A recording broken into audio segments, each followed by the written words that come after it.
अस्सलामुअलैकुम गाइस। कैसे हो? उम्मीद करती हूँ कि सब खैरियत से होंगे। अल्हम्दुलिल्लाह मैं भी अच्छी हूँ और आप लोगों की खिदमत में एक नई रेसिपी लेकर फिर से हाजिर हूँ। तो आज हम बनाने वाले हैं एकदम हैरान कर देने वाला नाश्ता, जिसको हम बनाकर तैयार करेंगे। देख सकते हैं यहाँ पर हमने 6 गाजर लिए हैं, एक कच्चा आलू हमने लिया है, आलू को हमने छील लिया है और गाजर को भी हमने ऊपर से हल्का हल्का सा छील लिया है, साफ कर लिया है। तो यहाँ पर गाइस आप गाजर और आलू को तेल के अंदर डालिए और इसका कमाल देखिए। मैं भी गाइस जब मैंने पहली बार इस रेसिपी को बनाया, ये मेरी अपनी रेसिपी है, जब हमने इस रेसिपी को बनाया गाइस तो मुझे खुद नहीं यकीन था कि ये रेसिपी ऐसी भी बन सकती है। यकीन मानिए आज के बाद आज तक आपने यूट्यूब पर पहले कभी नहीं इस रेसिपी को देखा होगा। अगर आप इस रेसिपी को बनाएंगे तो गाइस आप इसको स्टोर करके 1 से 2 महीने 3 महीने भी आप इसको रख सकते हैं और खाने वाला बस आपसे यही पूछेगा कि आपने इस रेसिपी को कैसे बनाया, कहाँ से सीखा। इतनी यूनिक, इतनी टेस्टी, इतनी डिलीशियस रेसिपी आज से पहले आपने नहीं देखी होगी गाइस। तो यहाँ पर हमने गाजर लिया है। गाजर को हम इस तरीके से देख सकते हैं, ये हमारे पास कटर है। हम इस वाले कटर से हम इस तरीके से इनको जो है लंबे लंबे साइज में देख सकते हैं कद्दूकस कर लेंगे। अच्छा गाइस, तो एक जो दूसरा वाला कटर हमारे पास होता है जिससे हम नारियल वगैरह, गरी वगैरह या फिर कोई भी सब्जियां कद्दूकस करते हैं, तो आप उससे भी कर सकते हैं। जो मोटा वाला साइज होता है बस आप उससे कीजिए, जैसे कि हमने वीडियो में आगे आपको दिखा दिया है। तो मैं थोड़ा सा इनको जो है और क्यूट सा बना रही हूँ, क्यूट सा शेप दे रही हूँ, जैसे कि आप वीडियो में तो देख ही पा रहे होंगे गाइस। तो हमने इस तरीके से कटर लिया है। अगर आपके पास ये कटर नहीं है तो फिर कोई बात नहीं है, आप जो है जो हमारे घर में रेगुलर जो हमारे पास कटर होता है जिससे हम सब्जी वगैरह या फिर नारियल वगैरह कद्दूकस करते हैं, आप उससे भी कर सकते हैं। बस आप मोटे वाले साइज से कद्दूकस कीजिए। तो यहाँ पर मैं सारे गाजर को और जो है आलू को कद्दूकस कर लेती हूँ। चलिए फटाफट हम इस तरीके से इनको कद्दूकस करेंगे। ये बिल्कुल समय नहीं लेते हैं, फटाफट कद्दूकस हो जाते हैं, आप देख सकते हैं, और दिखने में भी बहुत ही खूबसूरत और बहुत ही प्यारे लगते हैं। तो गाइस हमारा जो है हमारे बच्चों का दिल था कि मतलब कुछ हम यूनिक खाएं, तो उन्होंने हमसे कहा कि अम्मी कुछ बाहर का मंगवाइए। तो मैं बोली क्या खाना है आप लोगों को? तो बच्चों ने कहा कि आप बाहर का हमें जो है पैसा दीजिए, हम दुकान से मंगा कर लाकर खाते हैं। तो हमने कहा नहीं, जो है आज मैं आप लोगों के साथ में एक ऐसा नाश्ता शेयर करूंगी जिसको आज से पहले आपने ना खाया होगा ना देखा होगा। फिर हमारे बच्चों ने कहा क्या बनाएंगे अम्मी आप? मैं बोली ठीक है अभी मैं बनाती हूँ और आप फटाफट देखते जाइए सिर्फ। सब बच्चों ने इंतजार करने लगे कि अम्मी क्या बना रही हैं। जब मैंने ये नाश्ता अपने बच्चों को बनाकर खिलाया तो फिर वाकई में बच्चे एकदम खुश हो गए। बच्चों ने कहा कि अम्मी आज से पहले ये चीजें तो हमें दुकान पर भी नहीं मिलेगी खाने को। तो गाइस आप भी जब अपने घर में इस तरीके से बनाएंगे तो बच्चे हो या फिर बड़े, हर कोई चाट से खाएगा और हर कोई जो है आपकी तारीफ करता नहीं थकेगा। बस आपको इस रेसिपी को बनाना है और ये रेसिपी बनाने में बहुत ही आसान है, बहुत ही कम समय में बहुत ही झटपट बनकर हमारी रेसिपी तैयार हो जाती है। बस मेरी आप लोगों से यही रिक्वेस्ट है कि आप लोग पूरी वीडियो को देखिए, वीडियो को भगा कर या फिर स्किप करके बिल्कुल मत देखिए, वरना आप लोग बहुत कुछ मिस कर देंगे और आपकी रेसिपी जो है वो इस तरीके से नहीं बन पाएगी। क्योंकि हमने इसमें छोटी छोटी सी टिप्स और ट्रिक भी आपके साथ में बताई है जो हमारी रेसिपी को एकदम परफेक्ट बनाएगी। अगर वो टिप्स और ट्रिक आप मिस कर देते हो तो फिर आपकी रेसिपी जो है वो इस तरीके से नहीं बन पाएगी, ये मैं गारंटी से कहती हूँ। यहाँ पर हमने आलू को कद्दूकस कर लिया है। आप देख सकते हैं कितना प्यारा, कितना खूबसूरत लच्छेदार हमारा आलू और गाजर दोनों कटा है। तो गाइस पहली टिप्स नंबर ये है कि आलू को हमें छिलकर धो लेना है। उसके बाद में हमें जो है जब हम आलू को कद्दूकस करेंगे तो हमें अब आलू को धोना नहीं है, बल्कि आप कॉटन का कपड़ा, कोई टॉवल वगैरह ले लीजिए, उसमें आलू को इस तरीके से रगड़ रगड़ कर अच्छे से इसका जो मॉइस्चर, जो पानी होता है उसको हमें सुखाना है। अगर आप आलू को निचोड़ोगे यानी दबाकर हाथों से मुट्ठी से निचोड़ोगे उसके पानी को तो फिर ये टूट जाएंगे और जो है गाइस आपको उसको निचोड़ना नहीं है, बल्कि आप कॉटन के कपड़े पे बिछाकर इस तरीके से आप दबा दबा कर अच्छे से इनको पोंछ दीजिए। उसके बाद में ये जितने भी मॉइस्चर हैं ये खत्म हो जाएंगे। तो यहाँ पर हमारा गाजर और आलू हमने दोनों को तो कद्दूकस कर लिया, आप देख सकते हैं गाइस। तो यहाँ पर अब क्या करूंगी, अब मैं अपने आलू के अंदर 2 चम्मच कॉर्नफ्लावर और 2 चम्मच मैं यहाँ पर इसके अंदर मैदा डाल दी हूँ। इससे हमारे जो आलू है उसकी कोटिंग अच्छे से हो जाएगी, और ये करना हमको जरूरी है।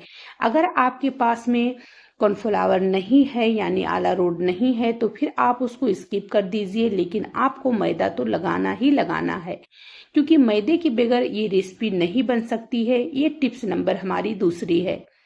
यहाँ पर आपको मैदे के अंदर इसको कूट करना होगा। तो जैसे जैसे ये पानी को एब्जॉर्ब करेगा, यानी हमारा बेसन मैदा जो है पानी को सोखेगा, वैसे वैसे हमें थोड़ा थोड़ा इसके ऊपर बेसन डालना होगा, जब तक ये एकदम सूखा सूखा सा ना हो जाए। तो यहाँ पर हमें जो है, हमने अपने आलू को तो बेसन और सॉरी गाइस मैदे और कॉर्नफ्लावर के अंदर कूट कर लिया है। अब यहाँ बारी आ गई है गाजर की। तो गाजर के अंदर मॉइस्चर नहीं इतने ज्यादा है जितना हमारे आलू के अंदर होते हैं। यहाँ पर हमने 2 चम्मच कॉर्नफ्लावर और 1 चम्मच हमने यहाँ पर मैदा डाला है, और इनको भी हम इसी तरीके से कूट कर लेते हैं, जैसे कि आप वीडियो में देख पा रहे होंगे। बस इसी तरीके से हमें इनको अच्छे से कूट करना है बढ़िया से। और कूट करने के बाद में अब मैं इस तरीके से छन्नी लूंगी। अगर आपके पास ये वाले नहीं हैं तो फिर जो आटा चालने वाला होता है, जब हम रोटी वगैरह बनाते हैं तो चाल कर बनाते हैं, तो जो वो रोटी आटा चालने वाला छन्नी होती है उससे भी आप इसको छान सकते हैं। बस क्या है, जो हमारा एक्स्ट्रा मैदा है, एक्स्ट्रा कॉर्नफ्लावर है, वो निकल जाना चाहिए। बाकी जो हमारे आलू या फिर गाजर के ऊपर चिपका रहेगा हमें उसको नहीं छुड़ाना है। जो हमारा एक्स्ट्रा अलग से रहेगा उसको जो हम इस तरीके से छन्नी में छान लेंगे तो वो हमारा एक्स्ट्रा जो मैदा है और कॉर्नफ्लावर है वो निकल जाएगा। तो ये करना हमें जरूरी है। तो ये हमारी टिप्स नंबर 3 थी। तो यहाँ पर इस तरीके से आपको जरूर करना है, देख सकते हैं। तो अब बारी है आलू की। तो आलू को तो हम क्या करेंगे, तो पहले गाजर को आप देख लीजिए कितना एकदम फरफर है, बिल्कुल नहीं चिपका हुआ है। यहाँ पर हमारा आलू भी बिल्कुल उसी तरीके से एकदम फरफर है, आप देख सकते हैं। ऐसा नहीं कि आपस में चिपके हुए हैं, बिल्कुल नहीं चिपके हुए हैं, देख सकते हैं। अब यहाँ पर थोड़ा थोड़ा सा आलू को हम डालेंगे और थोड़ा सा हाथों से इस तरीके से टच करेंगे, ताकि अच्छे से इसके जो ऊपर की कोटिंग है वो अच्छी से लगे रहे, और जो एडवांस कोटिंग है मैदे की वो निकल जाए। तो यहाँ पर हमने पूरे आलू को नहीं छाना है एक बैग, क्योंकि आलू के अंदर मॉइस्चर होते हैं। जब ये चिपके रहेंगे तो फिर जो है इनको जो है हम अच्छे से फ्राई कर सकते हैं। अब यहाँ पर देख सकते हैं मैं कढ़ाई के अंदर तेल रख दी हूँ। तेल हमारा यहाँ पर मीडियम गर्म होना चाहिए। अगर एक बैग आपका तेल गर्म रहेगा और एक बैग अगर आप डाल दोगे तो फिर आपकी जो रेसिपी है वो क्रिस्पी करारी नहीं बनेगी, ऊपर से एकदम लाल हो जाएगी, और इसका जो आलू का मॉइस्चर है वो हमारी रेसिपी के अंदर रहेगा, तो फिर आपकी रेसिपी जो है वो क्रिस्पी नहीं हो पाएगी। टिप्स नंबर हमारी ये चौथी है, यानी 4 टिप्स है। तो आपको इस बात का ध्यान रखना है कि मीडियम आंच पर आपको इसको फ्राई करना है, और जब इसके अंदर का मॉइस्चर खत्म हो जाए, जब ये हल्का हल्का सा आपको इसके अंदर से आवाज आने लगे चम्मच चलाने पर, उसके बाद में आप इसको 1 से 2 सेकंड के लिए आंच को फास्ट कर दीजिए, और फास्ट करके थोड़ा सा इसके ऊपर कलर यानी लाली आने दीजिए। बस नहीं तो फिर आपको इसको पहले तो एकदम धीरे धीरे ही कम आंच में ही आपको इसको फ्राई करना होगा। अब यहाँ पर मैं टिप्स नंबर 5 आपको बता रही हूँ कि आपको चाहे वो गाजर हो या फिर आलू हो, आपको इस टाइम पर नमक नहीं डालना है। आप सोच रहे होंगे मैं नमक नहीं डाली हूँ, तो हाँ गाइस, मैंने नमक नहीं डाला है। नमक आपको कब डालना है वो मैं आपको आगे बताऊंगी। नमक हमने अभी क्यों नहीं डाला है, अगर हम नमक डाल देते तो हमारा जो आलू है वो क्रिस्पी नहीं होता। उसके अंदर हम सबको पता है कि आलू के अंदर मॉइस्चर होता है, और ये नमक पाकर आलू हमारा जो है वो लूज हो जाता, नरम हो जाता। इसलिए हमें यहाँ पर नमक को नहीं डालना है। नमक हमें कब डालना है वो आगे मैं आपको बताऊंगी। तो यहाँ पर एक बार का हमने तो आलू को अपने देख सकते हैं बहुत ही अच्छे से एकदम क्रिस्पी होने तक हमने फ्राई किया है। तो चलिए आगे का भी इसी तरीके से हम फ्राई कर लेते हैं। तो गाइस, अगर मेरी वीडियो आपको अच्छी लगी है, अभी तक आप वीडियो में रुके हैं, तो तहे दिल से मैं आप लोगों का शुक्रिया अदा कर रही हूँ। थैंक यू मेरे प्यारे प्यारे यूट्यूब फैमिली। और अगर मेरी वीडियो आपको जरा सा भी अच्छी लगी है तो प्लीज वीडियो को लाइक कर दें, दोस्तों में, रिश्तेदारों में, व्हाट्सएप ग्रुप पर ज्यादा से ज्यादा रेसिपी को शेयर करें, क्योंकि ये रेसिपी आपको पहली बार देखने को मिल रही है। आपने तो आलू का भुजिया खाया ही होगा, मैं ये नहीं कहती हूँ, देखी भी होंगे, लेकिन गाजर की भुजिया आज से पहले आप लोगों ने नहीं देखा होगा, ये मैं गारंटी से कहती हूँ। तो जब आप इस नाश्ते को बनाएंगे और एक बार बनाकर खाएंगे तो फिर खुद ब खुद आपको पता चल जाएगा कि वाकई में ये रेसिपी बहुत ही यूनिक है और बहुत ही टेस्टी भी है। आप इसको बनाकर 1 से 2 महीने तक स्टोर करके भी रख सकते हैं। किसी भी डिब्बे में पैक करके आप इसको भर कर रख दीजिए, ये एकदम क्रिस्पी बने रहेंगे। अगर आप लोग हमारे चैनल पर नए आए हैं तो चैनल को सब्सक्राइब करना तो बिल्कुल मत भूलिए, इस तरीके से नई नई रेसिपियां देखने के लिए। अब आपको मैं टिप्स नंबर 6 बता रही हूँ। जब भी आप इस नाश्ते को बनाओगे तो आपको यहाँ पर तेल जो है वो कम लेना है, ज्यादा तेल नहीं लेना है। तेल आपको उतना ही लेना है जितने में कि हमारी रेसिपी जो है वो बन जाए। अगर आपको तेल जो है कम पड़ रहा है तो फिर बाद में भी आप तेल और डाल सकते हैं, लेकिन स्टार्टिंग में तेल जो है आपको कम लेना है। आगे हम इसका तेल कैसे निकालेंगे वो भी मैं आगे आपको टिप्स बताऊंगी। बस आप लोग पूरी वीडियो को देखिए, वीडियो को भगाकर या स्किप करके बिल्कुल मत देखिए।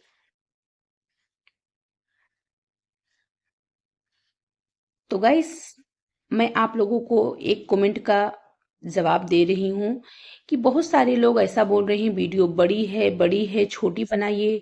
गाइस, आप लोगों को पता चल रहा होगा कि वीडियो यूं ही नहीं चलते रहती है, वीडियो में कुछ ना कुछ चलते रहता है। आप लोग ऐसे ही सोच लीजिए, घर में अगर हम दाल चावल बनाते हैं तो हमें कितना समय लगता है, अगर वहीं कहीं हम सब्जी उसके साथ में बनाते हैं तो हमें और समय लगता है, और अगर सब्जी के साथ में दाल चावल रोटी सब्जी हम बनाते हैं तो हमें और समय लगता है। तो फिर ऐसे ही सोच लीजिए, कमेंट कहने का या फिर कमेंट देने का, हमें जवाब रिप्लाई देने का हमें जरूरत ही नहीं पड़नी चाहिए। आप लोग ऐसा सवाल कर लेते हैं कि जब वीडियो उस लायक की रहती है, वीडियो बड़ी रहती है, तो फिर हमें समय लग सकता है। गाइस, आप ऐसा क्यों नहीं सोच लेते हैं? इस तरीके से उल्टा पलटा किसी को कमेंट करना क्या आप लोगों को अच्छा लगता है? गाइस, तो माफी चाहती हूँ, ऐसा कमेंट आप लोग आइंदा गाइस मत कीजिए, क्योंकि आप लोगों को पता है कि किसी का दिल दुखाना अच्छी बात नहीं है। तो यहाँ पर आप देख सकते हैं, आपसे बातें करते करते हमारा गाजर जो है वो भी फ्राई हो चुका है। हमने जो है उसको भी एक बार का फ्राई कर लिया है और दूसरी मर्तबा भी हमने इसको डालकर इसको भी हम अच्छे से फ्राई कर लेते हैं। यहाँ पर मैं आप लोगों को उसका जेन्युइन आवाज भी सुनाऊंगी, क्योंकि मैं बहुत सारी वीडियो में अपने बताई हूँ कि गाइस, मेरे बहुत ही छोटे छोटे बच्चे हैं और बच्चे आपको पता है कि हमेशा शरारत करते रहते हैं, शोर शराबा करते रहते हैं। तो फिर वीडियो में अगर जेन्युइन आवाज आएगी तो फिर अच्छा नहीं रहेगा, इसलिए मैं आवाज को म्यूट कर देती हूँ। जब मैं वॉइस ओवर करती हूँ तो उसकी ओरिजिनल आवाज को हटा देती हूँ, लेकिन मैं जो है इसका आवाज जो है ओरिजिनल आप लोगों को सुनाऊंगी। आप लोग सोचेंगे क्या मालूम क्रिस्पी है कि नहीं है, लेकिन आवाज सुनकर आपको खुद ब खुद पता लग जाएगा कि ये कितनी क्रिस्पी, कितनी करारी बनी है। बस आप लोग पूरी वीडियो को देखिए और ये छोटी छोटी जो टिप्स हैं, ट्रिक हैं जो हमने आपको बताई है, अगर ये सारी चीजों को आप फॉलो करके बनाओगे तो फिर आपका भी रेसिपी इसी तरीके से बनेगा। कोई जो है मिस्टेक आपकी रेसिपी में नहीं होगी। इसलिए मैं कहती हूँ, बार बार आप लोगों से कहती हूँ कि आप लोग पूरी वीडियो को देखा कीजिए, वीडियो को भगाकर या फिर स्किप करके बिल्कुल मत देखा कीजिए। यहाँ पर आप लोगों से बातें करते करते देख सकते हैं हमारा दूसरी मर्तबा का भी गाजर जो है वो फ्राई हो चुका है। तो चलिए इसको भी निकाल लेते हैं। और आप तेल को देख सकते हैं, जितना हमने तेल डाला था बिल्कुल तेल उतना का उतना ही है, तेल बिल्कुल नहीं एब्जॉर्ब किया है। अब इसमें से हमें तेल कैसे निकालना है वो भी मैं आगे आपको बताऊंगी, लेकिन उससे पहले अभी हमें 2 चीजें और भी फ्राई करनी है, उसको भी हम कर लेते हैं। तो यहाँ पर मैं ली हूँ कच्चा मूंगफली, जिसको हम कच्चा सिंगदाना भी कहते हैं। यहाँ पर मैं जो है इसको तेल के अंदर डाल दी हूँ और जब तक ये चटक रहे हैं, जब तक ये चटक नहीं जाते हैं, ऊपर से इसकी दरारें नहीं आ जाती हैं, तब तक हमें इनको फ्राई करना है। तो यहाँ पर इनको इस बात का ध्यान रखना है आप लोगों को कि मूंगफली जो है उसको हल्का सा सिर्फ कलर जो है उसका थोड़ा सा चेंज कीजिए और फास्ट आंच पर एकदम बिल्कुल मत। पहले तो आंच को मीडियम रखिए, बाद में फिर जब ये थोड़े से चटकने लगे तो थोड़ा सा आंच को फास्ट कर दीजिए। उसके बाद में इसको जो है फटाफट निकाल लीजिए। अगर ये ऊपर से आप ये सोचेंगे कि ऊपर से अभी ये कलर नहीं इसके चेंज हुए हैं, तो फिर अंदर से आपकी जो मूंगफली है वो जल जाएगी और इसका फिर स्वाद और टेस्ट दोनों अलग हो जाएगा। तो यहाँ पर आप देख सकते हैं, ध्यान से देखिए, हमारी जो मूंगफली है, सिंगदाने, वो देख सकते हैं किस तरीके से चटक चुके हैं। तो यहाँ पर मैं उनको निकाल ली हूँ। अब यहाँ पर मैं 10 से 12 जो है कड़ी पत्ते डाल दूंगी और उसके बाद में यहाँ पर मैं 2 से 3 बारीक कटी हुई हरी मिर्च डाल दूंगी और इनको भी मैं इसी तरीके से अच्छे से फ्राई कर लेती हूँ। तो यहाँ पर इस तरीके से हमें छन्नी में इसको डालना है, डायरेक्ट नहीं डालना है। अगर आप डायरेक्ट डाल दोगे तो फिर हमें इसकी जो बीज वगैरह हैं ये निकालने में मुश्किल पड़ेंगे। तो हमें इसको छन्नी के अंदर डालना है और छन्नी के अंदर डालकर हम इस तरीके से इनको हिला हिला कर इनको हम फ्राई कर लेते हैं। तो जब ये फ्राई हो जाएंगे तो इसको जो है कलर इनके चेंज हो जाएंगे और ये आपको खुद ब खुद क्रिस्पी दिखने लगेंगे। यहाँ पर आप देख सकते हैं हमारा जो कड़ी पत्ता है और जो हमारी मिर्ची है वो फ्राई हो चुकी है। तो अब इसको हम निकाल लेते हैं और चलिए अब आगे हम आपको दिखाते हैं कि हमारी जो रेसिपी है वो कैसी कंप्लीट बनी है गाइस। तो चलिए गाइस, ये देखिए, देख सकते हैं इसका जेन्युइन आवाज, इसकी ओरिजिनल आवाज देख सकते हैं कितनी क्रिस्पी, कितनी करारी बनी है। देखिए, है ना गाइस, एकदम क्रिस्पी, एकदम करारी, देख सकते हैं।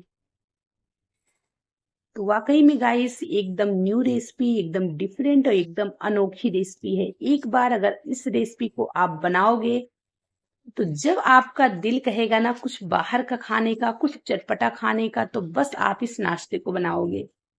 यहाँ पर इसके अंदर अब हमें डालना है नमक। तो इसका हमने रीजन पहले ही आपको बता दिया है कि अगर आप नमक डाल दोगे स्टार्टिंग में तो ये क्रिस्पी नहीं होंगे। तो यहाँ पर हमने नमक डाला है, लेकिन यहाँ पर हम काला नमक डालेंगे। यहाँ पर मैं थोड़ा सा चाट मसाला डाल देती हूँ। आप लोगों को पता है कि जो नमकीन वगैरह होते हैं, सेव वगैरह, उसमें चाट मसाले तो डाले ही जाते हैं। तो यहाँ पर मैं थोड़े से हाफ चम्मच की इतना चाट मसाला डाल दी हूँ, काला नमक डाल दी हूँ। तो मिर्ची तो हमने फ्राई की है गाइस, बस इसके अंदर अब हमें कोई मसाले नहीं डालने हैं। इनको अच्छे से हाथों में मिक्स करेंगे, देख सकते हैं। और मिक्स करने के बाद में अब मैं इसको पैक करूंगी डब्बे के अंदर। लेकिन उससे पहले हमें क्या करना है, उससे पहले मैं आपको इसका आवाज सुना देती हूँ। ये देखिए, और एक बात का आपको और ध्यान रखना है, लास्ट टिप्स मैं बता रही हूँ आप लोगों को कि अगर आप लोगों को इसको स्टोर करके रखना है तो फिर आप क्या कीजिए, जब आपको इसको रखना रहेगा किसी भी डिब्बे में भर के, तो पहले आप इसको ठंडा होने दीजिए। अगर आप गरम गरम रख दोगे तो फिर ये थोड़े से नरम हो जाएंगे।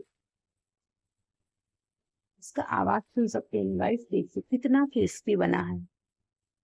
तो गाइस वापस मैं आप लोगों से रिक्वेस्ट कर रही हूँ कि अगर वीडियो अच्छी लगी है तो प्लीज वीडियो को लाइक कर दें, दोस्तों में, रिश्तेदारों में, व्हाट्सएप ग्रुप पर ज्यादा से ज्यादा रेसिपी को शेयर करें ताकि हर किसी को बनाने और खाने का मौका मिले। चैनल पर हमारे नए आए हैं तो चैनल को सब्सक्राइब करना बिल्कुल मत भूलें। इस तरीके से नई नई वीडियो देखने के लिए घंटी का जो आला वाला बटन होता है उसको जरूर दबा दें ताकि जो भी वीडियो में लेके आऊं उसकी नोटिफिकेशन सबसे पहले आप लोगों तक पहुंच जाए और आप लोग इस तरीके से डेली नई नई रेसिपी देख पाएं। यहाँ पर हमारी एकदम चटपटी मजेदार न्यू रेसिपी बनकर तैयार है।